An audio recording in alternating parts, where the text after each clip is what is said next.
এদিকে বিকেলে ঢাকায় শিক্ষক সমাবেশে বিএনপির ভারপ্রাপ্ত চেয়ারম্যান বলেন, ক্ষমতায় গেলে শিক্ষকদের চাকরি স্থায়ী ও জাতীয়করণে উচ্চ পর্যায়ের কমিশন গঠন করা হবে। শিক্ষকদের সামাজিক ও আর্থিক নিরাপত্তা নিশ্চিতে বাস্তবধর্মী পরিকল্পনা গ্রহণের আশ্বাসও দিয়েছেন তারেক রহমান। মনিরুজ্জামানের আরও একটি রিপোর্ট। বিশ্ব শিক্ষক দিবস উপলক্ষে মঙ্গলবার বিকেলে রাজধানীর সোহরাওয়ার্দী উদ্যানে মহাসমাবেশ আয়োজন করে শিক্ষক কর্মচারী ঐক্য জোট। এতে প্রধান অতিথি হিসেবে ভার্চুয়ালি যুক্ত ছিলেন বিএনপির ভারপ্রাপ্ত চেয়ারম্যান তারেক রহমান।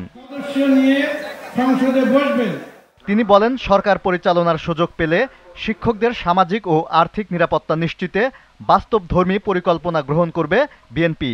চাকরি স্থায়ীকরণ কিংবা জাতীয়করণের বিষয়টি ইনশাআল্লাহ ইতিবাচক বিবেচনার জন্য উচ্চ পর্যায়ের কমিশন আমরা গঠন করব। প্রচলিত শিক্ষা কারিকুলামকে ঢেলে সাজানোর লক্ষ্যে অগ্রাধিকার ভিত্তিতে শিক্ষা সংস্কার কমিশনও আমরা গঠন করতে চাই।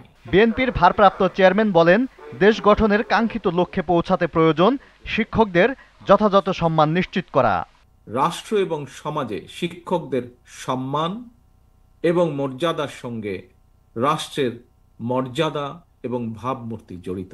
জাতীয় দিবসগুলোতে আমন্ত্রিত অতিথিদের তালিকায় অবশ্যই প্রাথমিক এবং মাধ্যমিক স্কুলের কমপক্ষে একজন করে শিক্ষককে আমন্ত্রণ জানানো অত্যন্ত জরুরি।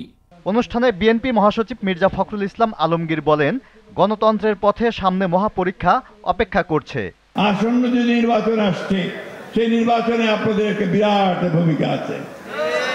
আপনারা প্রতিটি জায়গায় আপনারা দায়িত্ব পালন করবেন। গভীর ষড়যন্ত্র শুরু হয়েছে যে সেই নির্বাচনকে ভিন্ন খাতে পরিচালিত করবার। শিক্ষা খাতের অনুপ্রবেশকারীরা যেন নির্বাচন প্রশ্নবিদ্ধ করতে না পারে সে বিষয়ে সবাইকে সতর্ক থাকার আহ্বান বিএনপি নেতাদের। বিগত স্বৈরাচারী আওয়ামী সরকার এদেশকে ধ্বংস করার জন্য তারা পরিকল্পিতভাবে এদেশের শিক্ষা ব্যবস্থাকে ধ্বংস করে দিয়েছিল। যারা গণতন্ত্রের কথা মুখে বলে হৃদয়ে বিশ্বাস করে না, জনগণকে ধোঁকা দিয়ে রাজনীতি করতে চায়, তারা শিক্ষা ব্যবস্থায় অনুপ্রবেশ ঘটেছে তাদের। গণতন্ত্রকে আজকে প্রলম্বিত করার যত চেষ্টা করাই হোক, আগামী দিনে শিক্ষক সমাজ আপনাদেরকেও যথাযথ দায়িত্ব পালন করতে হবে। Moniruzzaman, GTV news, Dhaka.